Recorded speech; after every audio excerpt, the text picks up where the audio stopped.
It is important in the area of motivating yourself. It's important to know why you're doing it, because that mind will say, why bother? Why go through all this? This is too hard. No, throw in the towel. It's not worth it. Has it ever said that to you before? Here's how you can handle that. Here's how you override that. Write down 5 reasons why you deserve it. Why do you deserve what you want? Why you? Why do you deserve it? What meaning and value will it bring to your life? What's so different about you that you deserve your goal or this goal? And when you write down those 5 reasons, when you have some down moments, and you're going to have them, when that conversation starts talking to you, and it's going to talk to you, what you will do is you can pull that out and read it, and it will build you up. It will be your rod and your staff to comfort you through some challenging moments, because you're going to have some. Life will knock you between the eyes.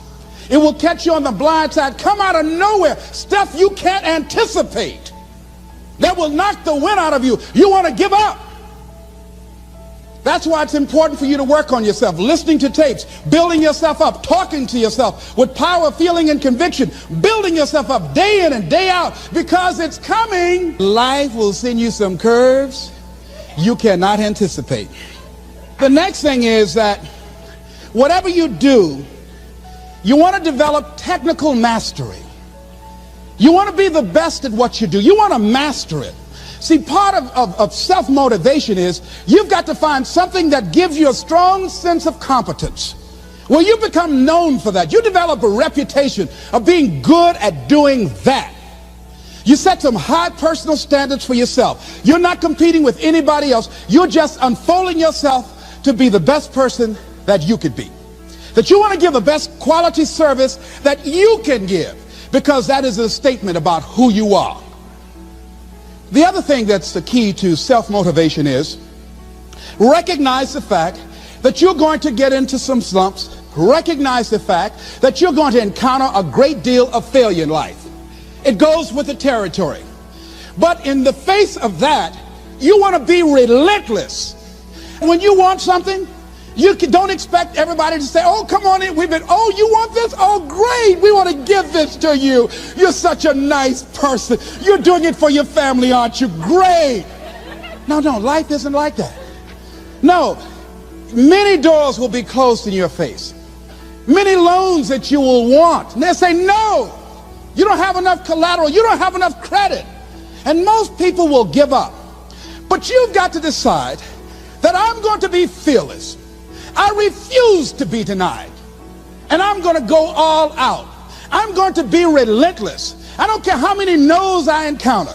I like something Isaiah Thomas said when he was getting ready for a basketball game. He said, I'm going to either shoot us in or shoot us out, but I'm not going to not do anything. And that's the way to go. You can't make a basket unless you shoot the ball. You can't hit a home run unless you take a swing at it. Most people won't even take a swing. Well, I probably won't make it anyhow. That's the conversation within. They probably won't give it to me anyhow. If you want something, you've got to be relentless. You've got to decide, I deserve this, and I'm going to have it. And you go all out to get it. That drives you. The next thing is that when you want something out of life, you've got to be willing to go into action. Don't wait around for things to be just right. Don't wait for things to be perfect. Don't wait for the ideal situation. It will never be ideal. There will always be a reason. Well, as soon as the children grow up, or as soon as I pay my bills, or as soon as I get my divorce, as soon as I get enough money together, do what you can, where you are with what you have, and never be satisfied. A lot of people never take a chance in life. They don't want to take any chances. They want the situation to be ideal. See, that's not walking by faith. That's walking by sight. If I can see it, I'll do it. No. That's a lot of people saying, if I can see it, I'll believe it. No. If you believe it, you can see it. And don't be disturbed because no one else can see it. That's not unusual. That is ordinary. But because you want some different kind of results in your life, you've got to be willing to be unreasonable. If you want unreasonable results in your life, you've got to be willing to be unreasonable. Part of being unreasonable, you don't judge according to appearances. Part of being unreasonable, you can see it because you believe it. That's part of being unreasonable. Part of being unreasonable, you're like Paul, who said, you must have the faith to call forth those things that be not as though they were. That's part of being unreasonable. Most people won't do that. Most people say, call me when you get it together. Then I'll support you. The other thing is that one of the keys to self-motivation that empowers you is that you want to find a cause larger than yourself. Find something that you can contribute to. Find something that you can make a difference because you can. Part of what feeds your larger vision, part of what gives you a reason for being, part of what gives you your life is being able to give something back. Say, I can't afford to give anything. You can't afford not to give. Give your time. Give your talent. If it's nothing, just to go over there and lick envelopes. I don't know exactly what I'm going to do, but I'm going over there. It's part of my tithing in the universe. Once you develop that special sense of mission, and that's what you develop when you're part of a larger cause than yourself, it drives you. You don't need an alarm clock to get up in the morning. You have special power. You'll go places and folk will like to be around you. They will know there's something different about you. When you go in, they'll say, hey, that's somebody important. I want to know who you are. I just want to be near you. That energy that you have, that consciousness that you will embody will affect everybody around you. The next thing is that you want to create a home court advantage for yourself. You've got to be aware of who you have around you. So you want to be selective.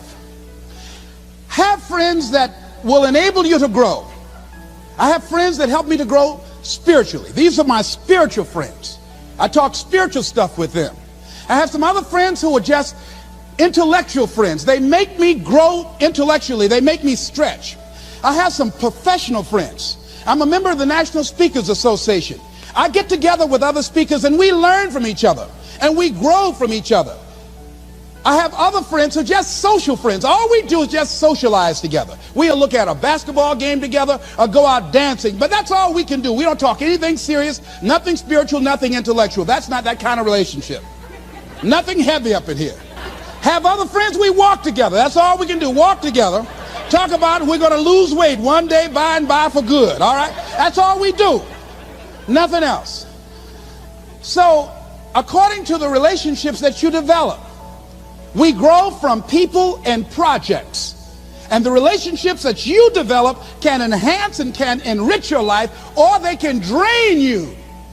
I know many talented people who had a great deal of potential, but because they didn't surround themselves with other people that will inspire them to transcend themselves, they never realize their greatness, and they will end up going to their grave with all their good stuff still in them.